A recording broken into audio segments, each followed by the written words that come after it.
تحت الرعاية السامية لصاحب الجلالة الملك محمد السادس نصره الله، انطلقت بالرباط فعاليات المهرجان الوطني العاشر لمسرح الشباب، والذي يعد مناسبة لإبراز مواهب وقدرات الشباب من خلال تتويج أعمالهم المسرحية. روبورتاج زينب آمرموش وياسر الدومي.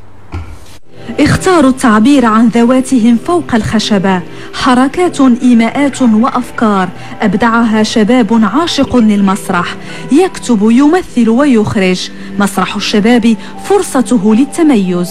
مسرح الشباب كيمثل لنا واحد الدافعة نحو التألق ونحو الاستمرارية ونحو ترك الخلف لجيل الرواد، جيل مسرح الهوات، جيل السبعينات.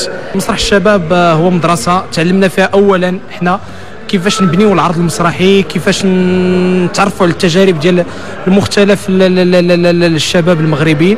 المسرح مرآة المجتمع، تشجيع الشباب على الممارسة المسرحية استثمار مهم.